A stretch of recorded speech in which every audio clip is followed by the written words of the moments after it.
Budget 2024-25 में केंद्रीय मंत्री धर्मेंद्र प्रधान का कहना है यह बजट विकसित भारत की दिशा में एक कदम साबित होगा।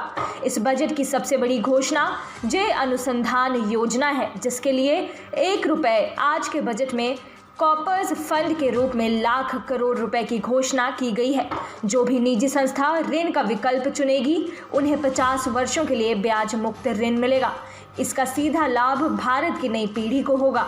राष्ट्रीय शिक्षा नीति लागू हो गई है। इनोवेशन ने एक क्रांति का रूप ले लिया है। पीएम श्री से चर्चा हुई है। नए आईआईटी और आईआईएम पर चर्चा हुई है। स्किल इंडिया के तहत देश के 1.4 करोड़ युवाओं की स्किलिंग और अपस्किलिंग की जाएगी।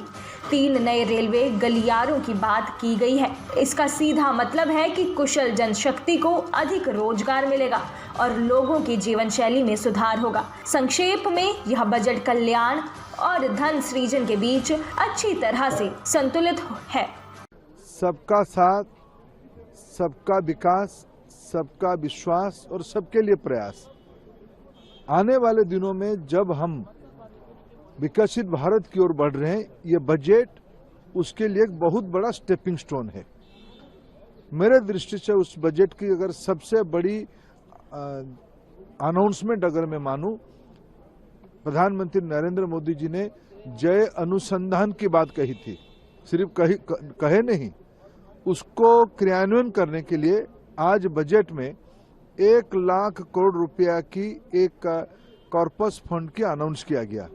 जो संस्था, जो निजी सेक्टर की संस्था, प्राइवेट सेक्टर या इंस्टीट्यूशनल बॉडी लोन लेना चाहेगा, 50 साल तक इंटरेस्ट फ्री लोन देने की व्यवस्था है। उसकी सीधा लाभ भारत की नई पीढ़ी को, विश्व की आवश्यकता को ध्यान में रखते हुए जो टेक्नोलॉजी की नई दुनिया आ रही है, उसको भारत की नौजवानों में पूरी ताकत है। राष्ट्रीय शिक्षा नीति क्रियान्वयन हो गया है।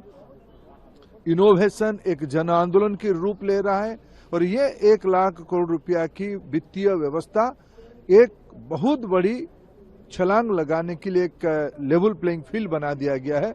आने वाले दिनों में भारत एक जिम्मेवार देश के नाते विश्व समस्या की साथ साथ भारत की रोजगार सृजन, भारत की ईज ऑफ लिविंग, भारत में एक चरम सुखद स्थिति तक ले आने के लिए काम होगा। आपके मंत्रालय से दो सवाल है संबंधित सर कि एक जो 1 करोड़ 40 लाख लोगों को, युवाओं को स्किल्ड किया गया है और दूसरी तरफ 390 यूनिवर्सिटी खोले गए हैं पिछले 10 साल में, इसके बारे में थोड़ा जानना। देखिए, पीएम श्री के बारे में चर्चा हुई है, नए यूनिवर्सिटी के बारे में चर्चा हुई है, नए आईआईटी, नए आईआईएम, ये सारे जो उल्लेख किया गया है, ये सब उस दिशा में एक एक कदम है। स्किल इंडिया के तहत 1 करोड़ 40 लाख नई पीढ़ी की लोगों को स्किल, अपस्किल, रीस्किलिंग करने की बात कही गई है। ये आने वाले दिनों में और गति पकड़ेगी। इस बजट जिस प्रकार की कैपिटल स्पेंडिंग बढ़ी है इस बजट में, जिस प्रकार की देखिए 3 नया रेलवे कॉरिडोर की बात कही गई, इसकी सीधा अर्थ ज्यादा लोगों के लिए रोजगार सृजन होगा, ज्यादा स्किल मैन पावर लगेंगे, लोगों की जीवन मान में बढ़ोतरी होगा। ये सीधा कहता है ये बजट। मैं अगर एक लाइन पे उसको कहूं, वेलफेयर और वेल्थ क्रिएशन दोनों की संतुलन की ये प्रधानमंत्री नरेंद्र मोदी जी की जादुई करिश्मा है।